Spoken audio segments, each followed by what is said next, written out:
When it comes to health care, or any major national topic for that matter, taxes, infrastructure, Russia investigation, the direction of the debate and what we can expect from Washington depends more and more on the division and debate within the GOP.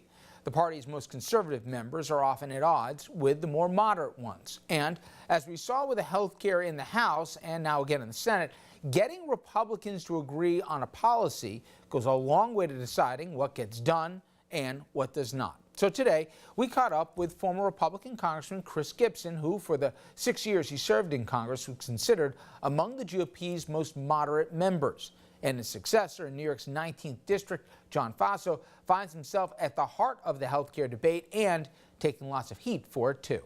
Congressman, I got to imagine, especially given the last 150 days, you don't really regret your decision to come back to the Valley, huh?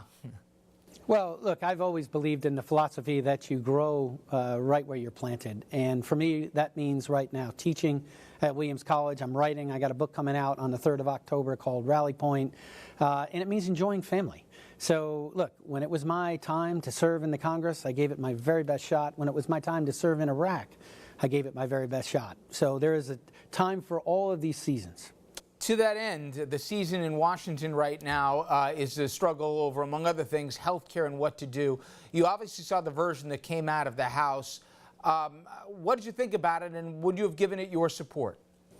Well, look, I think that the problem that both sides are having right now is the partisan leadership is really unrealistic.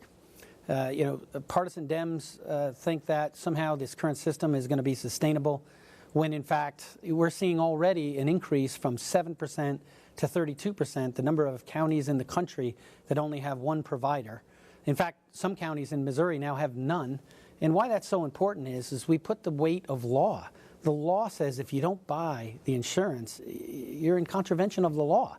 So if you only have one provider, we've already seen a 25% increase roughly since the beginning of the law, and now in Iowa, they're talking about 43% increases. That's just wrong.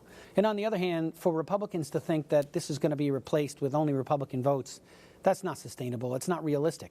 I don't think it's going to happen in this Congress. I think they'll try. I think they're doing their best. But ultimately, I don't think we're going to get that change. We need a new health care system, and we're going to have to work together to do that. And I think some of the major provisions that need to go into the ultimate solution into this health care aren't even in these bills. I got to imagine you must have thought about your successor in the 19th, and that John Faso, by all accounts, he was leaned on by the president himself saying, I need your vote here to get the House bill through. And then the president has said later that same version that he championed the Rose Garden was a mean bill. And he wanted something with more heart that wouldn't hurt people. And consequently, Congressman Faso has been getting killed in his district over this. It makes a tough process even that much more difficult, I would think, when you're getting mixed messages. Well, look, I mean, the last thing I'm going to do is critique my successor. John's been a friend of mine for over 30 years. I'm certain he's going to give it his very best. He's going to try the best he can, and then, look, in 18 months, the people of the 19th will get to choose whether or not he gets to stay on. As it relates to the president's commentary, look, I mean, that's up to him. But if you're going to get anything enacted, you really have to have a very disciplined approach to smart legislation and then very keen communication of that smart legislation. So when you end up changing your viewpoint on this to such an extreme that we saw, that's not helpful. Congressman, I certainly appreciate the time today. Thank you. Thank you, Richard.